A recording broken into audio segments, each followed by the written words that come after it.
Bab 003. Empit. Kalau kamu cinta, kamu seharusnya jujur. Bukan menghancurkan orang lain, balas Yugi lirih. Zakia menangis meraung, suaranya berubah kasar, seperti seseorang yang kehilangan kendali. Tidak ada yang mengerti perasaanku. Aku cinta Kak Yugi. Kalian jangan pisahkan kami. Kalian kejam. Bu Yuniar menghantam meja. Yang kejam itu kamu, Zakia. Kamu rusak nama Yumna. Kamu bikin seluruh kampung ngomongin dia. Kamu hancurkan masa depannya. 59. Tetapi dia selalu disayang semua orang. Aku cuma ingin dihargai. Zakia memukul dada sendiri. Yumna berdiri, menatap Zakia lelah, bukan dendam, tetapi sedih. Kamu ingin dihargai, tapi kamu menjatuhkan aku untuk dapatkannya. Zakia terdiam. Tangisnya terputus. Kamu iri aku disayang Asril, iri aku selalu dipuji keluarga, iri aku punya karir, iri aku terlihat suci di mata orang. Yumna menggeleng. Tapi semua itu tidak pernah aku minta.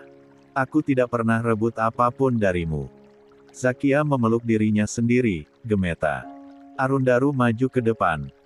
Semua ini bisa dibawa ke ranah hukum, ucap Arundaru tenang namun tegas.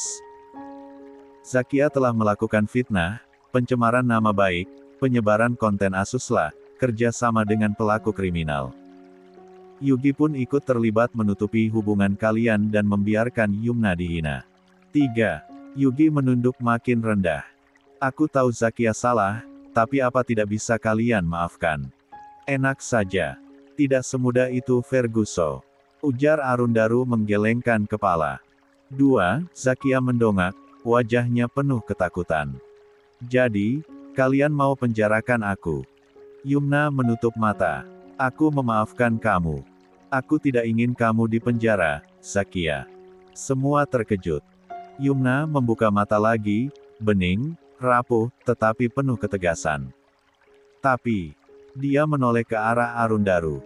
3:68.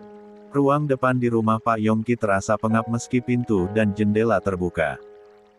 Udara di desa yang biasanya hangat justru seakan menekan dada semua orang yang berkumpul di sana. Suara napas tertahan bercampur bisik-bisik tipis memenuhi ruangan. Tidak ada satupun yang berani bergerak kecuali Yumna yang berdiri dengan wajah tegang, tangannya bergetar di sisi tubuhnya. Tapi, Yumna menoleh perlahan ke arah Arundaru. Tatapannya ragu, seperti meminta penegasan.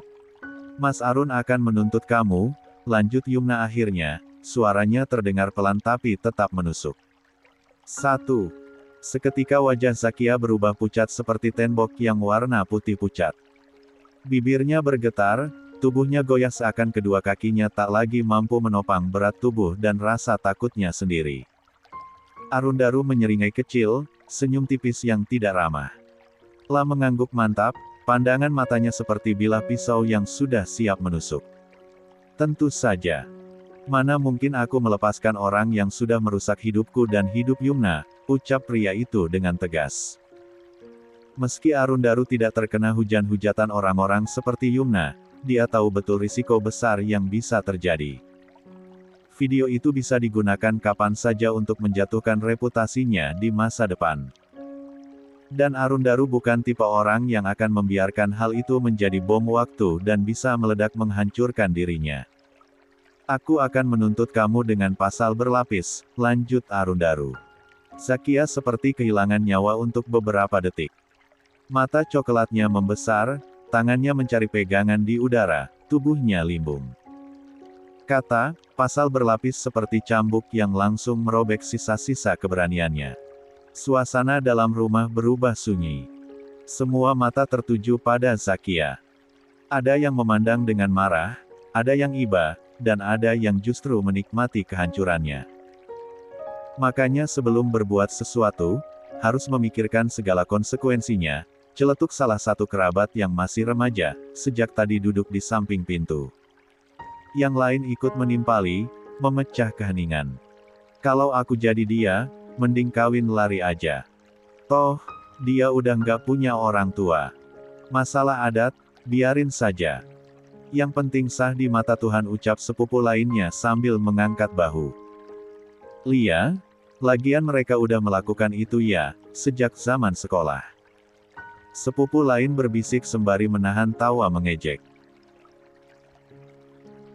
Generasi muda dan generasi tua jelas berbeda dari segi pemikiran. Para sepupu hanya melihat masalah dari sudut pandang praktis, sedangkan para tetua memandang semuanya dari kacamata adat. Bagi mereka, menikah sesama kerabat adalah pantangan besar. Pamali, lebih baik bermusuhan dengan anak daripada melanggar aturan leluhur. Yugi menundukkan kepala. Wajahnya yang biasanya tegar tampak rapuh. Matanya merah, seperti menahan sesak bertahun-tahun yang akhirnya pecah hari ini. 61. Zakia juga sudah mengajak Yugi untuk menikah dan pergi jauh dari keluarga mereka. Namun, Yugi berat meninggalkan kedua orang tuanya. Apalagi, Yumna sudah pergi jauh merantau. Selain itu, usahanya juga ada di kampung ini.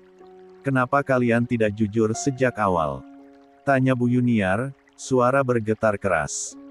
Air mata mulai memenuhi matanya meski ia berusaha keras tidak menangis di depan orang banyak. Yugi mengangkat wajah, tatapannya luka. Aku sudah pernah bertanya pada ayah dan ibu dulu. Apakah kalian akan memberikan restu jika aku menikah dengan kerabat sendiri? Suaranya pecah. Apa jawaban kalian? Pak Yongki dan istrinya menunduk. Mereka tidak tahu pertanyaan dulu itu maksudnya tentang Yugi dan Zakia. Kalian bilang, sampai kapanpun keluarga kita tidak boleh menikah dengan kerabat sendiri. Pamali, harus cari pasangan yang tidak memiliki darah yang sama. Yugi meninggikan suara. Suasana ruangan kembali panas. Dan kalau sampai terjadi, kalian bilang akan mengasingkan dan membuang jauh salah satu dari pasangan itu. Semua orang terdiam. Zakia dan Yugi tidak mau berpisah. Makanya lebih memilih menutupi hubungan mereka dari semua orang. Zakia menangis terseduh, wajahnya dipenuhi air mata. Yugi menunduk, meremas rambutnya sendiri, tubuh besar itu bergetar. Mereka telah jatuh terlalu dalam hubungan terlarang, dan mereka tahu sejak awal tidak akan pernah mendapatkan restu. Para tetua keluarga menatap tajam dan menahan marah pada pasangan itu.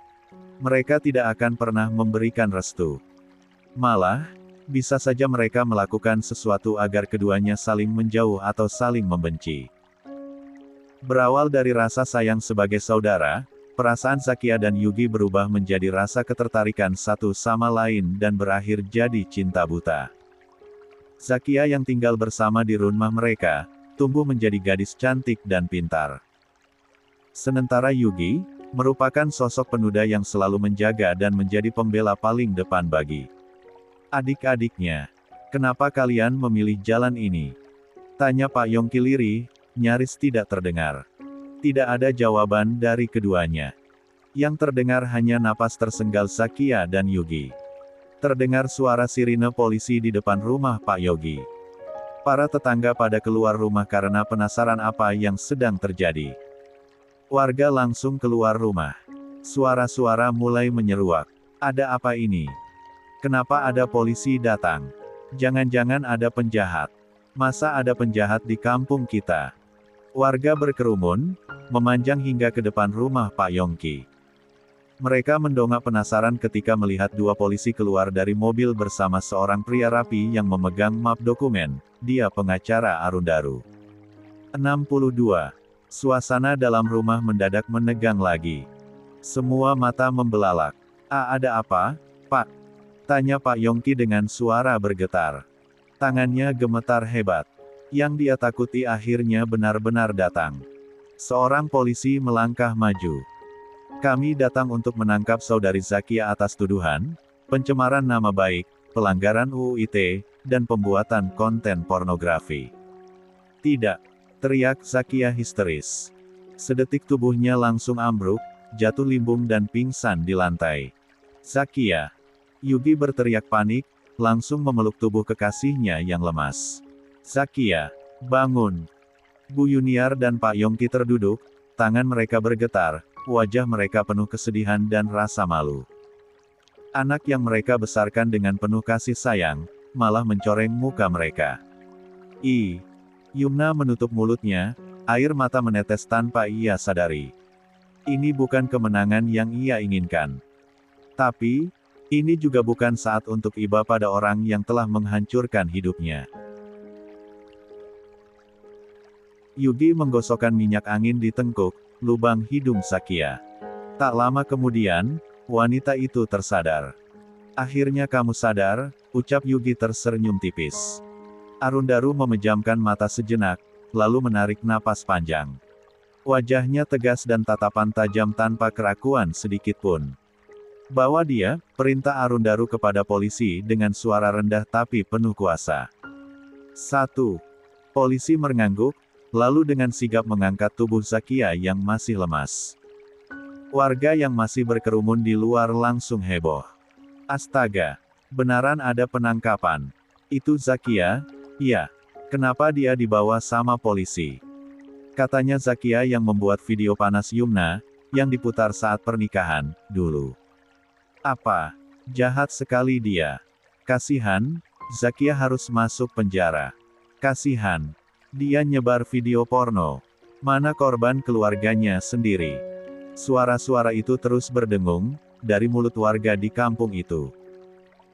Ketika mobil polisi mulai berjalan, sirinenya kecil, warga hanya bisa menatap dengan campuran penasaran dan iba.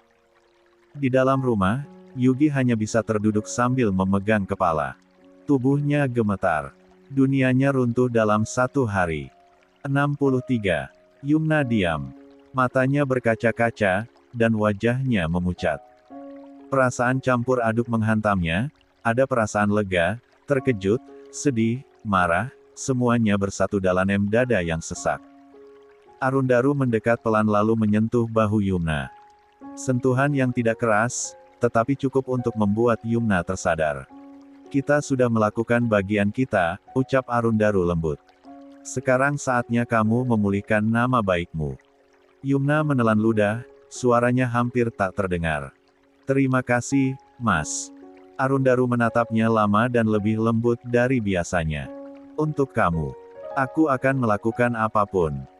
Yumna memalingkan wajah, pipinya memanas. Tapi di dalam dadanya, ia tahu ada sesuatu yang berubah hari ini. Bukan hanya nama baiknya yang kembali, hatinya juga mulai menemukan arah baru. 64. 9. Angin sore berembus pelan di halaman rumah Pak Yongki. Para tamu keluarga masih berkumpul berkelompok, membicarakan kejadian heboh yang baru saja terjadi, penangkapan Sakya dan pengungkapan fitnah video panas. Di tengah keramaian itu, berdirilah Yumna, wajahnya pucat, tetapi hatinya terasa sedikit lebih lega, seakan beban bertahun-tahun baru saja terangkat dari dadanya. Namun, ketenangan itu tidak berlangsung lama. Asril berdiri tidak jauh darinya. Mantan suaminya itu menatap dengan tatapan penuh rindu. Tatapan yang membuat Yumna teringat luka masa lalu, tetapi juga kebaikan-kebaikan kecil yang dulu pernah ada di antara mereka. Asril menatap Yumna dari kejauhan. Sorot matanya goyah, seperti seseorang yang telah lama menahan sesuatu di dalam dadanya. Ada rindu yang tidak pernah ia akui kepada siapapun, menyelinap di antara detak jantungnya ketika melihat mantan istrinya itu.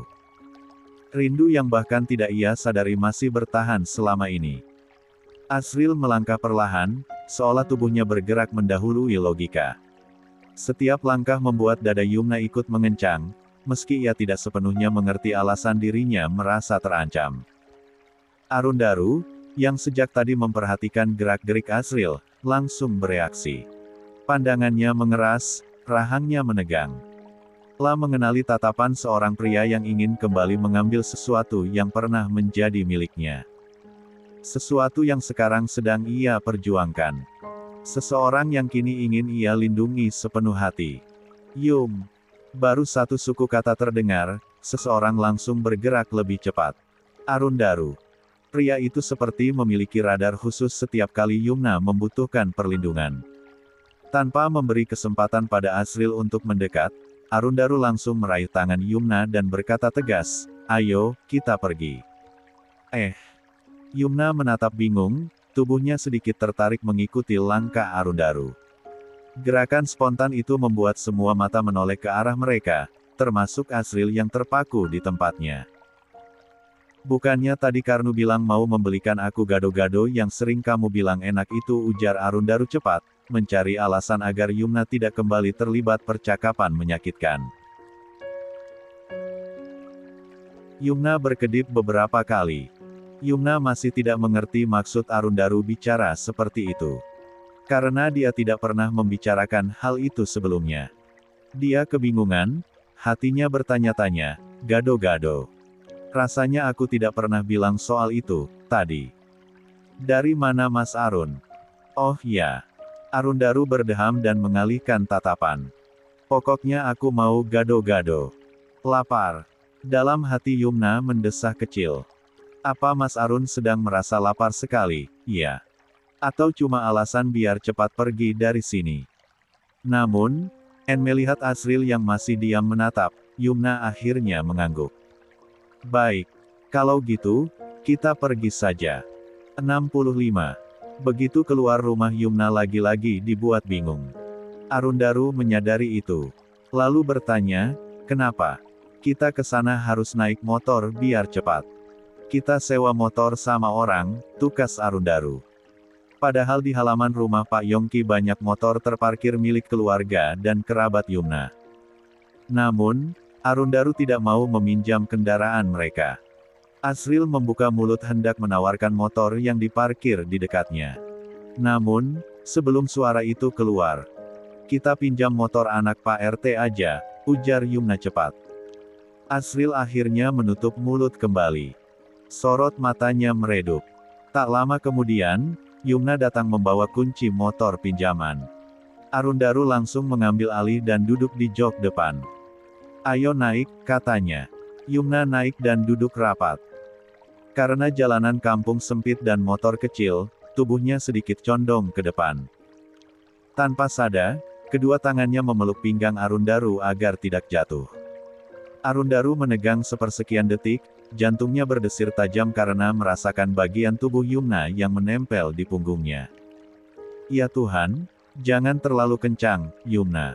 Aku bisa mati bahagia sekarang juga. 5. Motor itu melaju dengan kecepatan paling lambat dalam sejarah. Bahkan seorang bapak-bapak yang sedang jogging melewati mereka. Mas Arun, kenapa pelan sekali? Tanya Yumna pelan. Biar aman, sahut Arundaru tanpa rasa bersalah.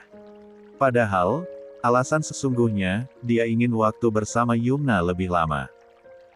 Mereka tiba di warung gado-gado yang sederhana, berdinding kayu, dengan poster jadul menempel di dindingnya. Suasana warung hangat, penuh aroma kacang dan bawang goreng. Saat duduk, Yumna bertanya lembut, Mas Arun, beneran mau makan gado-gado? Atau tadi cuma mencari alasan? Arundaru menggigit bibir bawahnya. Ya, lapar. Tapi Yumna melihat pipi Arundaru sedikit memerah. Ada sesuatu yang pria itu sembunyikan, tetapi Yumna memilih tidak mengungkitnya. Gado-gado dihidangkan. Sementara Yumna makan dengan ritme normal, Arundaru memotong ucapan, memperlambat suapan, bahkan beberapa kali sengaja mengaduk piring panjang-panjang. 1 jam berlalu. 66. Yumna memiringkan kepala. Mas Arun, biasanya juga kamu makan cepat. Ini kenapa lama sekali? Arundaru batuk kecil. Menikmati. Biar enggak tersedak. Padahal, jelas-jelas dia memperlambat waktu makan agar kebersamaan tidak cepat berakhir. Ketika keluar dari warung, cahaya matahari sudah berubah jingga. Yumna, kamu yakin mau langsung pulang sore ini? Tanya Arundaru hati-hati. Tatapan Yumna melemah. Lia. Mas Arun juga sudah lihat sendiri bagaimana mereka memandang aku seperti aku ini makhluk hina.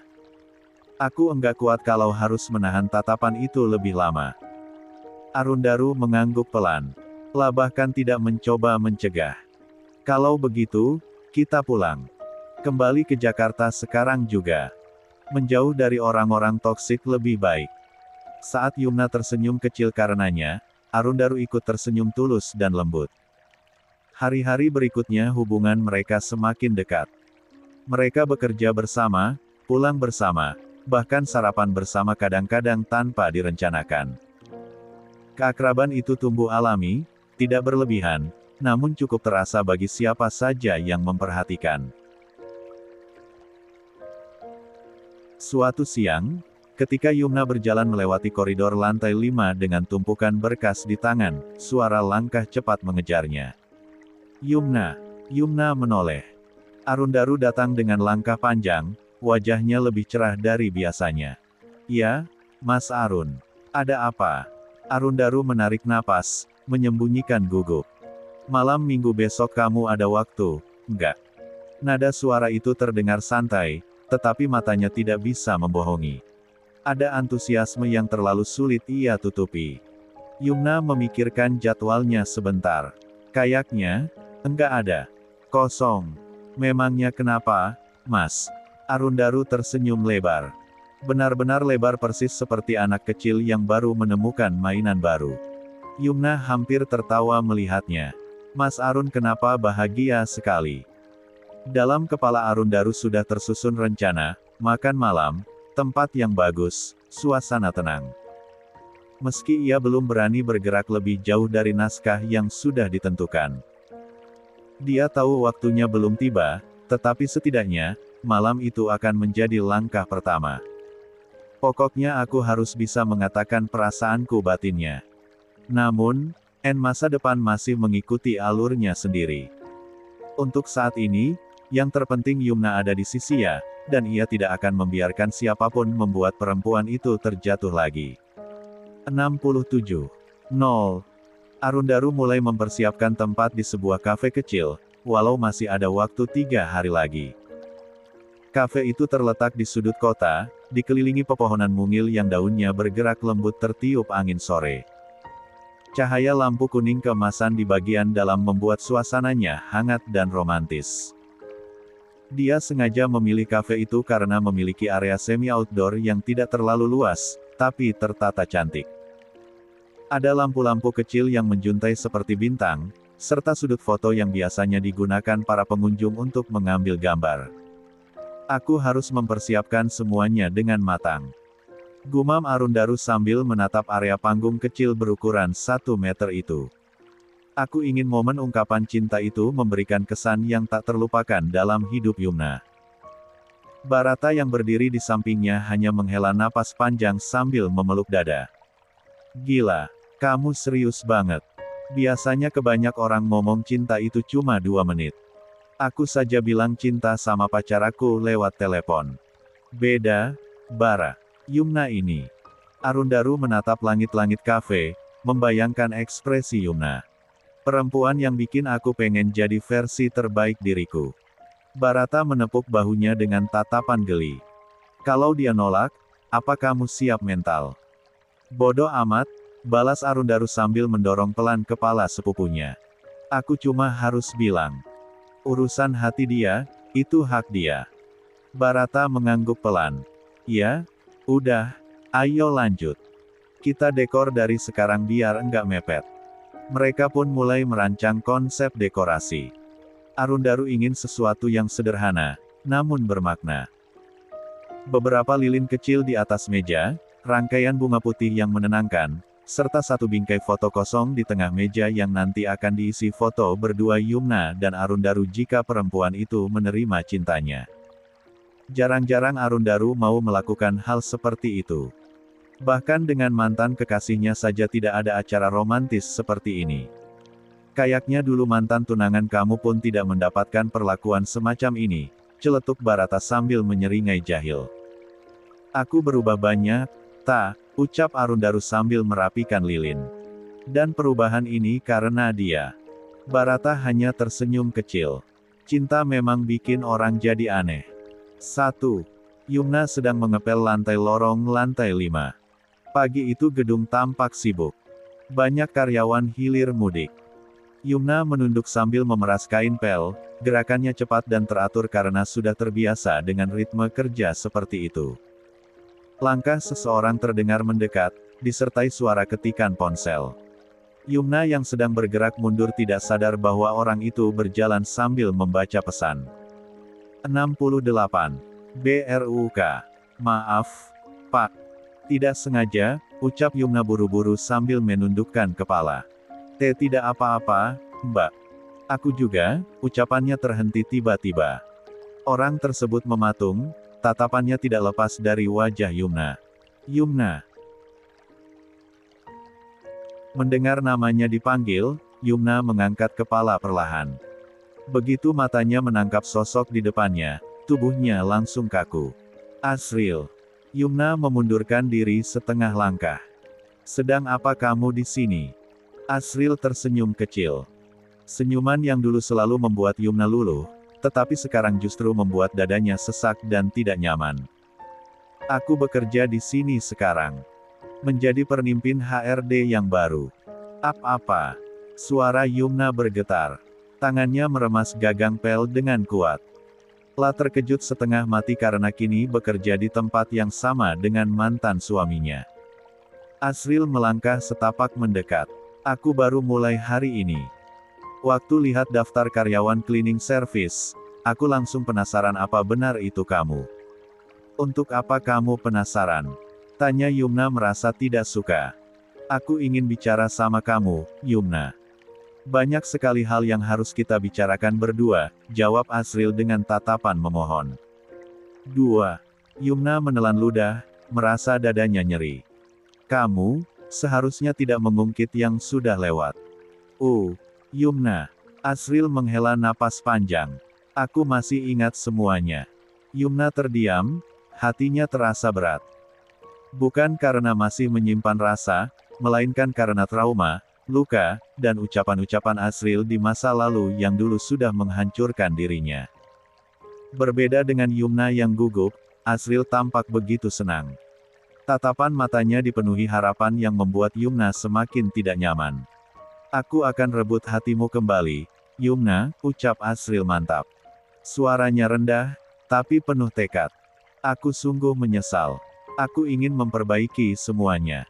Yumna memejamkan mata sejenak. Hatinya tidak lagi bergetar mendengar kata-kata itu. Justru kini ia merasakan jarak yang begitu lebar antara dirinya dan pria tersebut. 1.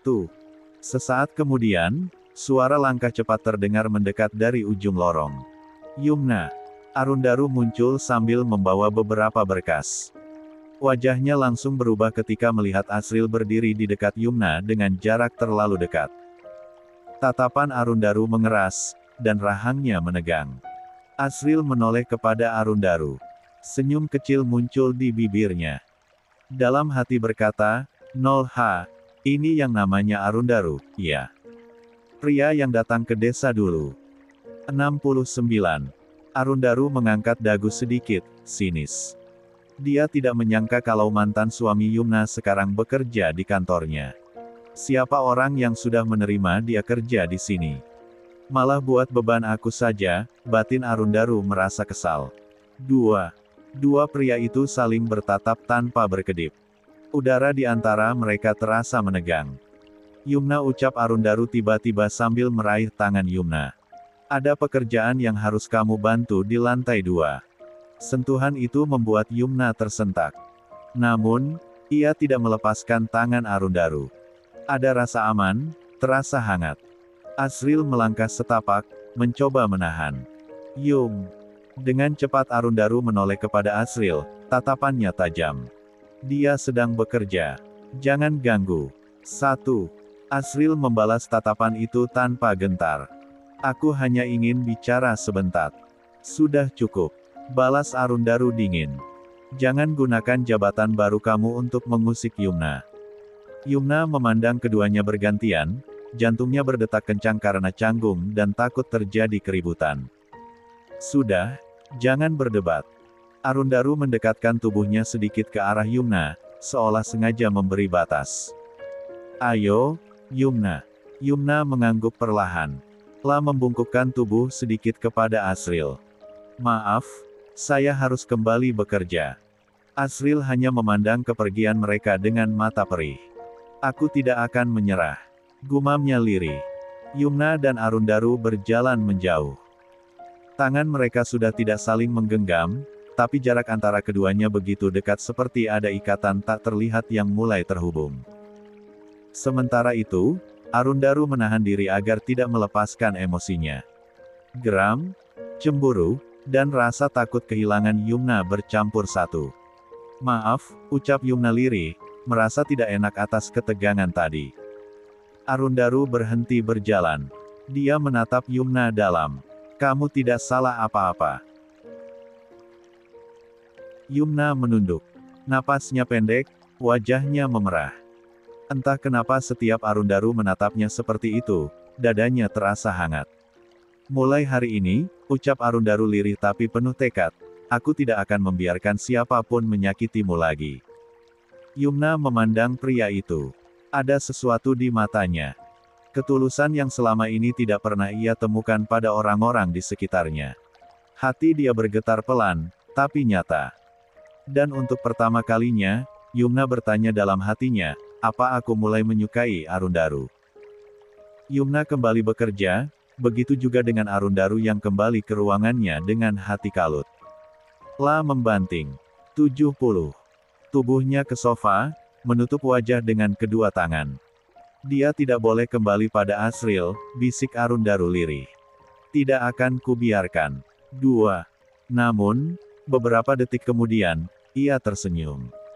Senyum kecil yang hanya muncul ketika ia teringat Yumna yang tadi berjalan di sampingnya dan menggenggam tangannya dengan erat.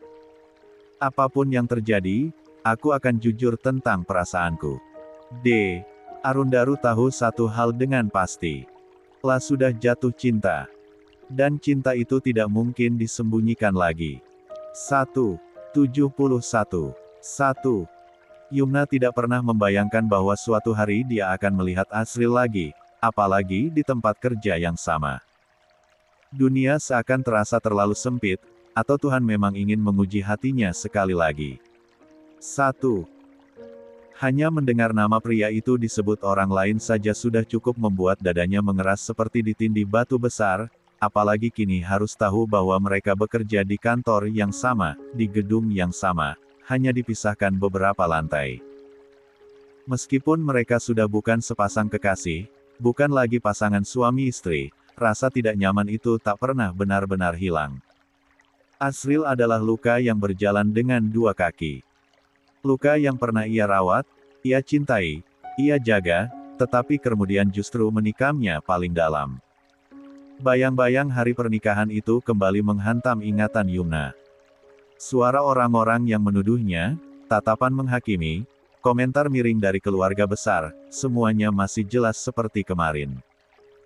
Bahkan aroma bunga di pelaminan pun terkadang muncul di ingatannya, aroma yang membuatnya ingin muntah sekarang. 2. Lalu, yang paling menyakitkan, Asriel tidak membela dirinya. Pria yang ia pilih, yang ia yakini akan menjadi pelindung hidupnya, justru berdiri bersama mereka yang merendahkannya. Yumna seperti berdiri sendirian di tengah badai, sementara orang yang seharusnya menguatkannya malah ikut meniup badai itu agar semakin besar. 2. Mungkin aku tidak akan sehancur itu, kalau saat itu dia memegang tanganku, batin Yumna getir. Kalau dia bilang dia percaya padaku, mungkin aku masih bisa bernapas waktu itu. Sekarang, entah apa lagi yang ingin pria itu bicarakan. Yumna tidak peduli. Dia sudah lelah berurusan dengannya. Bahkan hanya mendengar namanya disebut saja sudah membuat perutnya mulas. "Kenapa kamu malah bengong begitu?" "Tuh," dipanggil suruh ke ruang HRD. Suara Amelia menyeruak, membuat Yumna terhenyak. "Ruang HRD," gumam Yumna. Jantungnya spontan berdebar lebih cepat. Dia ingat betul kalau Asriel bekerja di bagian itu. "Lia, cepat sana. Jangan sampai kamu bikin mereka marah. Bisa-bisa kamu dipecat," Amelia bersedekap. "Sekarang itu susah dapat kerjaan. Jadi cleaning service aja rebutan." Ucapan Amelia benar. Dunia kerja semakin kejam. Sarjana saja bisa menganggur bertahun-tahun. Yumna sendiri, yang punya gelar sarjana, akhirnya mengambil pekerjaan sebagai cleaning service demi tetap bisa makan.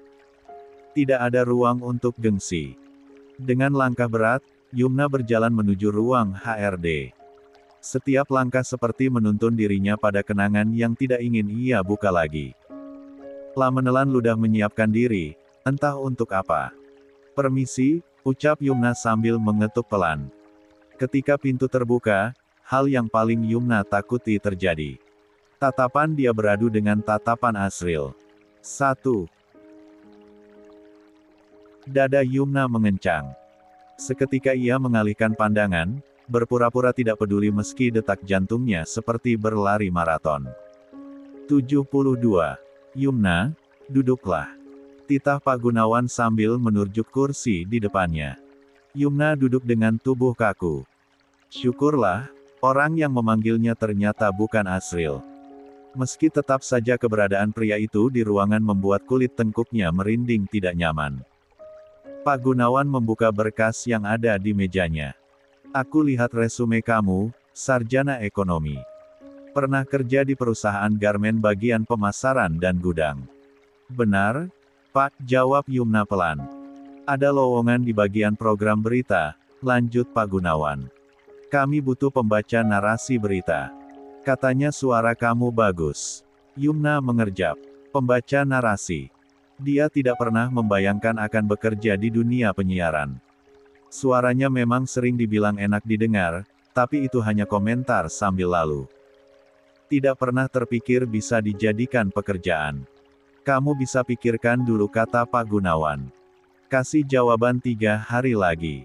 "Baik, Pak," balas Yumna. Dia berdiri, menunduk sopan, dan buru-buru keluar dari ruangan itu sebelum detik-detik yang canggung bersama Asriel menjadi semakin menyesakkan. Begitu keluar, udara di lorong terasa lebih lega. Tapi hati Yumna masih penuh beban. Tawaran itu menarik, tetapi juga menakutkan. Kalau gagal, kalau ternyata suaranya jelek, kalau malah membuatnya dipecat, pikirannya berputar-putar. "Yumna." Suara seseorang memanggilnya dari jauh. Tapi Yumna tidak menoleh. Langkahnya terus mengarah ke lift. Kepalanya masih penuh pertimbangan dan rasa cemas.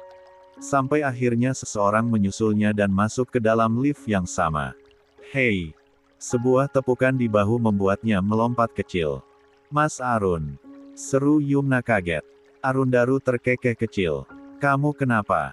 Aku panggil-panggil dari tadi tapi kayak nggak dengar apa-apa." Yumna mengusap dadanya yang berdebar. "Maaf, Mas. Aku lagi mikir sesuatu yang serius." "Apa itu?" tanya Arundaru sambil mencondongkan badan, penasaran. Yumna menarik napas panjang. "Pak Gunawan menawarkan aku posisi baru." "Posisi apa?" tanya Arundaru, kali ini lebih antusias. "Katanya di bagian berita. Jadi pembaca narasi berita yang akan diberitakan." Alis Arundaru terangkat. Wajahnya berubah cerah. "Loh, itu bagus banget. Posisi kamu bakal jauh lebih baik daripada cleaning service. Gajinya juga pasti naik. Tapi, Mas..." Yumna menggigit bibirnya. Ada rasa takut yang sulit ia ungkapkan. 73. "Apa? Kamu takut nggak bisa?" tebak Arundaru lembut. Yumna mengangguk pelan. Lift terbuka di lantai mereka, tetapi keduanya tetap berjalan berdampingan. "Kamu itu cerdas, Yumna," kata Arundaru tiba-tiba. Suaranya rendah namun tegas. "Dan suaramu memang enak didengar. Kamu cuma butuh percaya pada dirimu sendiri. Semua orang mulai dari nol. Tapi kalau aku salah, kalau aku bikin masalah..." Yumna masih memeluk dirinya sendiri secara halus. Arundaru menghentikan langkah, membuat Yumna ikut berhenti. Dia menatap Yumna dengan mata yang tenang. "Justru karena kamu mau belajar, kamu akan bisa. Lagi pula, ini kesempatan besar. Gak semua orang dapat tawaran kayak gitu." Yumna terdiam. Ada bagian dari dirinya yang ingin percaya. Tapi, bayangan masa lalunya selalu menahan. "Asriel pasti tahu soal tawaran ini," gumam Yumna lirih. Arundaru mendengus. "Loh, terus kenapa? Kamu kerja buat cari nafkah, bukan buat Asriel. Jangan biarkan masa lalu kamu menentukan masa depanmu." Ucapan itu menusuk tepat di tempat yang paling Yumna butuhkan. Arundaru melanjutkan, kamu hidup untuk diri kamu sendiri sekarang. Jangan biarkan siapapun bikin kamu kecil, termasuk dia. Yumna merasa dadanya terasa hangat. Untuk pertama kalinya hari itu, dia mengangguk pelan. Lia, Mas, aku akan pikirkan. Nah, gitu dong. Arundaru tersenyum lebar. Kamu kuat, Yumna. Jangan lupa itu. Mereka berjalan kembali ke area kerja masing-masing. Yumna masih membawa beban di dadanya, tapi kini ada juga secercah keberanian kecil yang mulai tumbuh.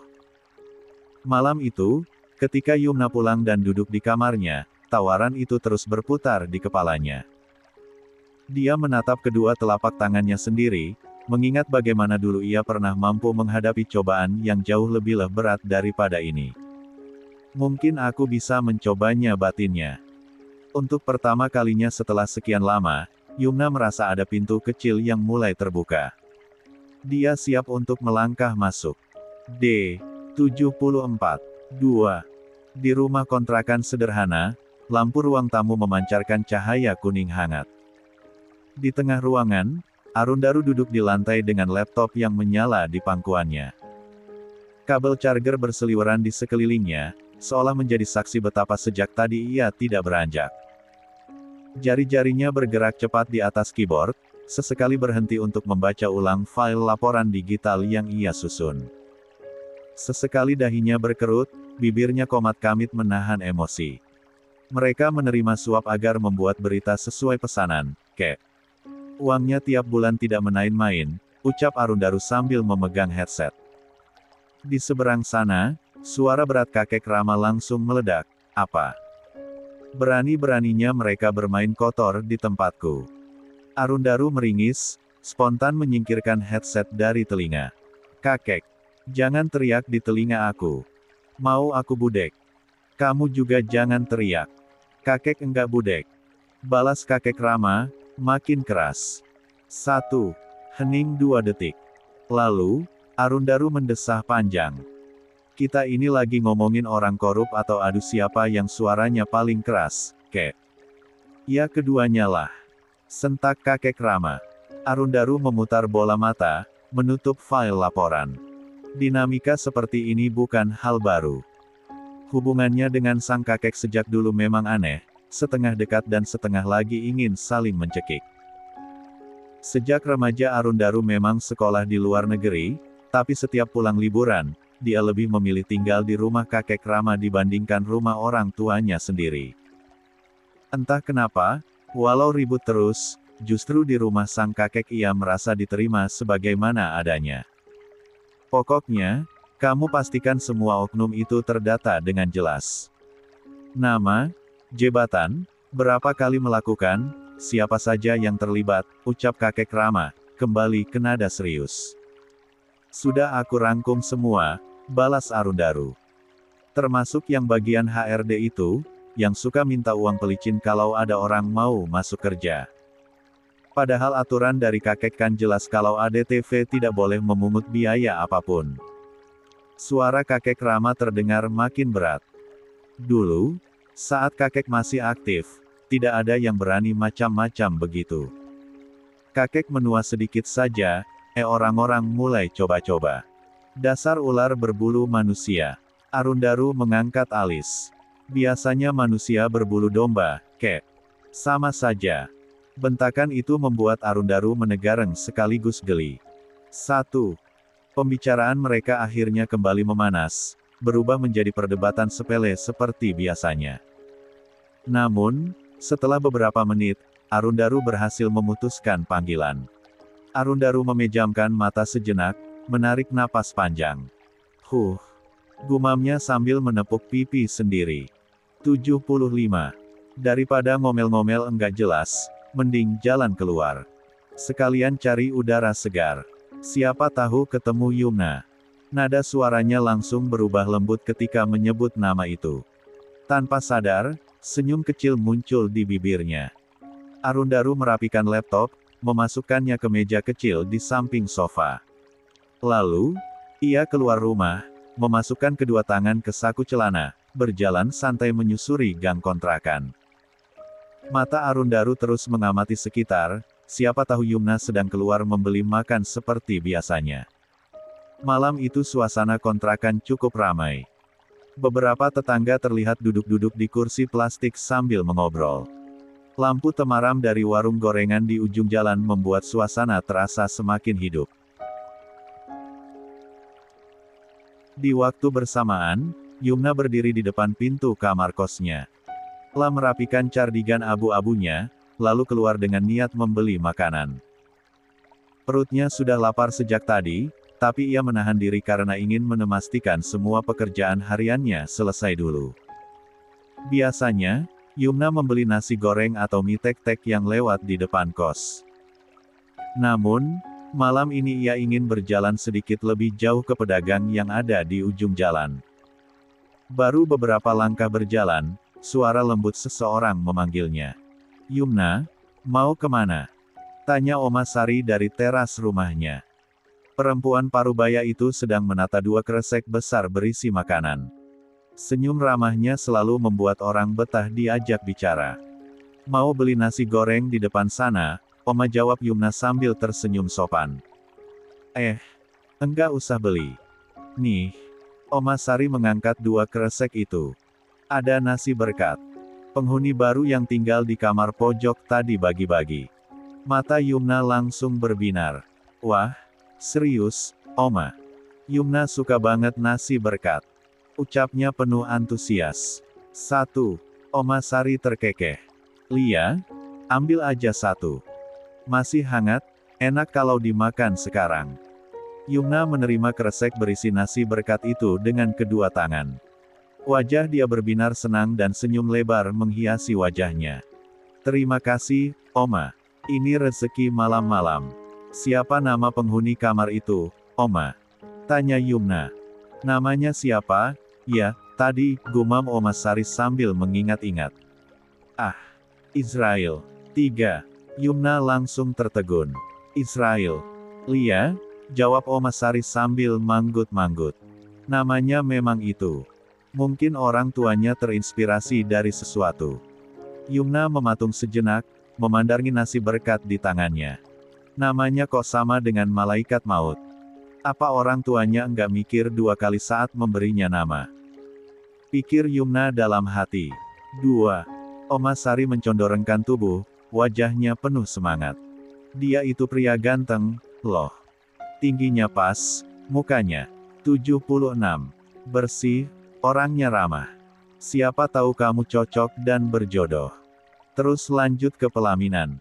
Yumna tersenyum kaku. Oma bisa saja. Hati Yumna tergetar aneh. Bukan karena si penghuni baru, tetapi karena kata pelaminan. Trauma itu masih menghantuinya. Trauma yang muncul tiap melihat dekorasi pernikahan, tiap mendengar musik wedding, bahkan mendengar kata suami saja membuat dadanya mengencang. Oma Sari mengamati perubahan ekspresi Yumna dengan tatapan lembut. "Kamu ini masih muda, masih cantik. Enggak usah takut sama kebahagiaan." Yumna menunduk. "Iya, Oma. Makasih sarannya." Lalu, Yumna pergi dengan senyum lebar.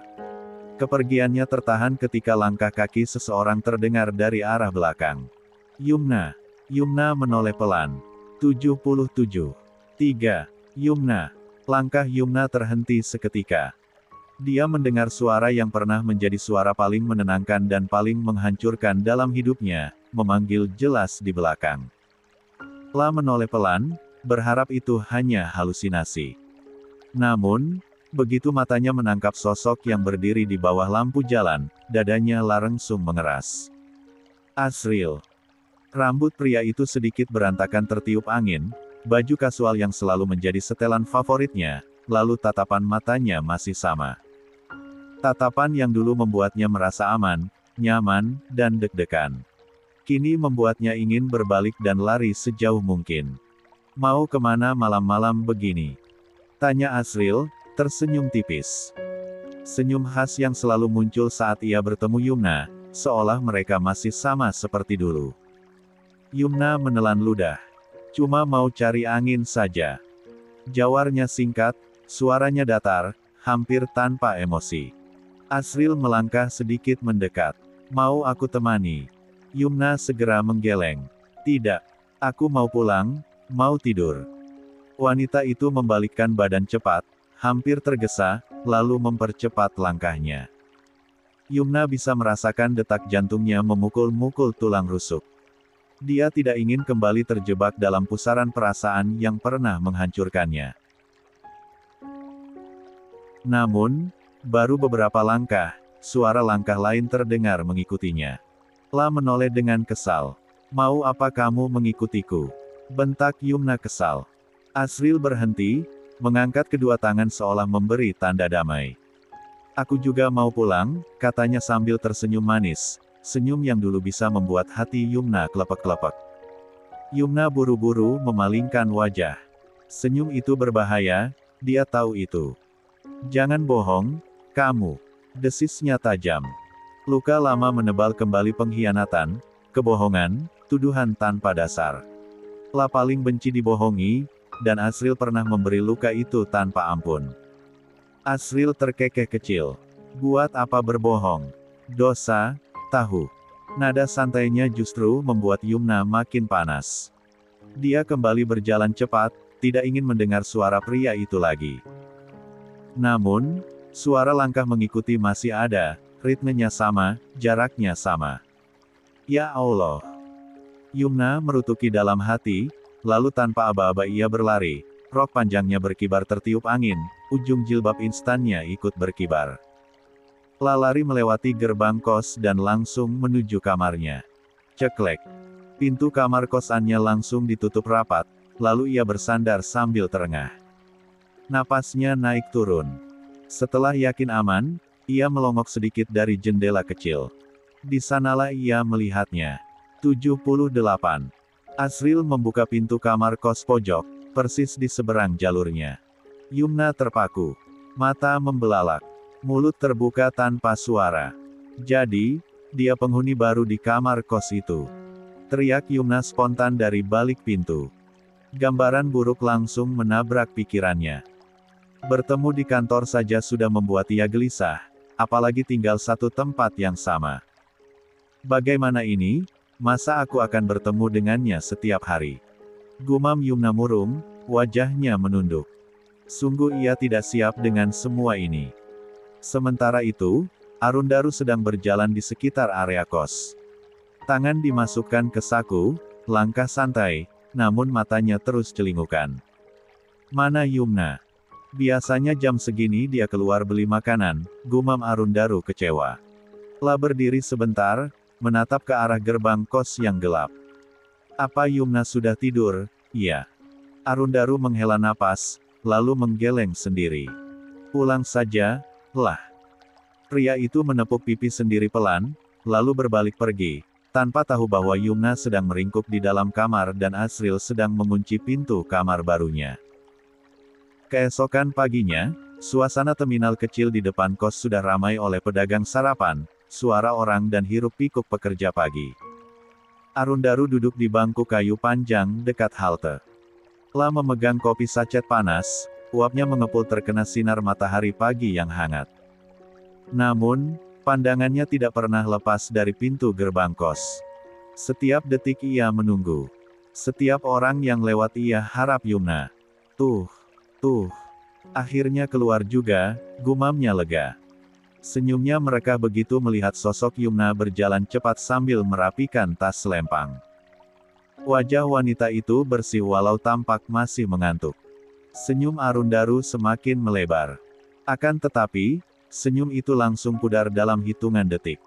Karena ada seseorang berjalan beberapa langkah di belakang Yumna. Arundaru menyipitkan mata. Siapa itu? Semakin dekat, wajah pria itu makin jelas. Penampilannya rapi, berwajah tampan, dan terlihat dewasa. Arundaru mengenal pria itu. Asril.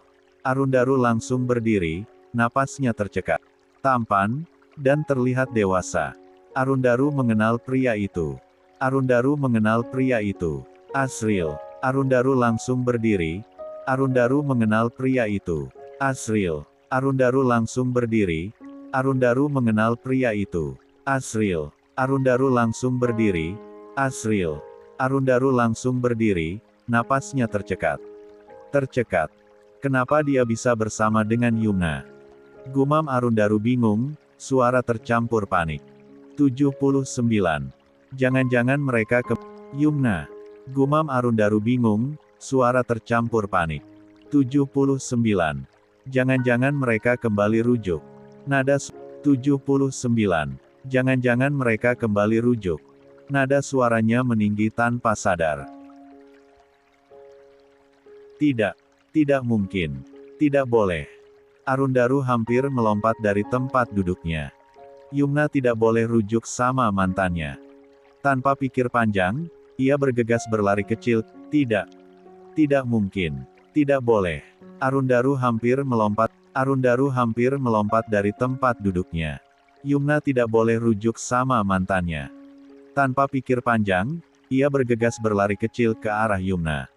Yumna melihatnya dari jauh dan langsung tersenyum. Namun, ia menahan tawa kecil karena Arundaru berjalan lebih cepat dari biasanya. Yumna melihatnya dari jauh dan langsung tersenyum. Namun, Yumna melihatnya dari jauh dan langsung tersenyum. Namun, ia menahan tawa kecil karena Arundaru berjalan lebih cepat dari biasanya. Wajahnya seperti baru melihat hantu. Mas Arun, kenapa? Tanya Yumna begitu mereka semakin dekat. Alih-alih menjawab, tangan Arundaru langsung menggandeng tangan Yumna.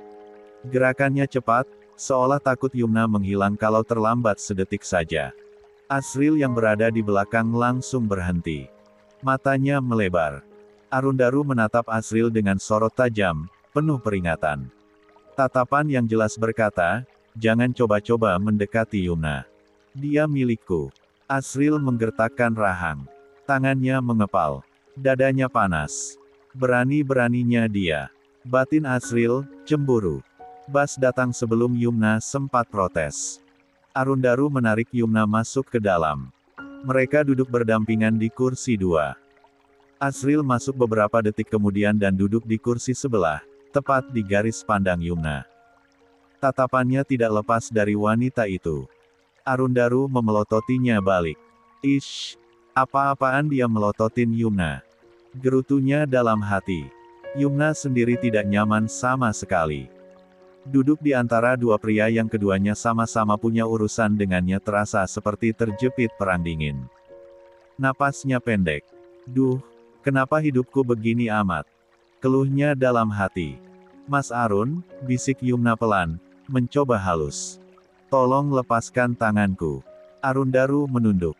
Tangannya memang masih menggenggam tangan Yumna erat seperti takut kehilangan boneka kesayangan. Diamlah, balas Arundaru dengan suara lirih, tapi tegas. Aku takut kamu tiba-tiba hilang. Hilang. Yumna mengerutkan dahi. Hilang kemana? Arundaru mendekatkan wajah sedikit, berbisik. Dibawa sama makhluk tak tahu diri. Hah? Siapa? Arundaru melirik Asril. Yumna langsung memejamkan mata. Ya Tuhan, dua-duanya sudah gila. 6. Asril yang sejak tadi menatap Yumna akhirnya bersuara, suaranya dingin namun jelas ditujukan untuk Arundaru. 80. Kamu tidak perlu pegang-pegang Yumna seperti itu. Arundaru menoleh dengan ekspresi menantang. Oh, memangnya kamu siapa sampai bisa ngatur-ngatur aku? Asril mengangkat dagu. Aku orang yang pernah bertanggung jawab atas Yumna. Pernah? Tekan Arundaru. Sekarang, tidak. Yumna menunduk, ingin menghilang dari permukaan bumi saat itu juga. Bas terus melaju, membawa 3 hati yang bergejolak.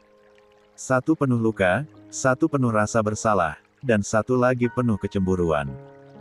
Itulah awal dari hari yang jauh lebih rumit dari yang Yumna bayangkan. Semoga hari ini bisa crazy up, ya. 81. 4. Jam makan siang selalu menjadi momen yang paling ditunggu oleh para pekerja ADTV. Bukan hanya karena bisa mengisi perut, tetapi juga kesempatan untuk beristirahat dari rutinitas kantor yang melelahkan. Kantin lantai 2 siang itu ramai sekali. Suara gelak tawa, dentingan sendok garpu, dan aroma berbagai makanan bercampur jadi satu. Yumna berjalan bersama Amelia dan beberapa office girl lain. Gajian baru cair, artinya mereka bisa makan sedikit lebih enak sebelum tanggal 15 kembali menenghantui. Kita makan ayam geprek, yuk. Mumpung lagi ada promo, kata wanita berambut pendek bernama Riri sambil membawa nampan. Atau ramen sebelah tuh, kayaknya enak, celetuk yang lain. Amelia justru terlihat tidak fokus pada makanan. Matanya sibuk mengamati setiap sudut kantin, seolah sedang menunggu sesuatu. Kalian tahu enggak?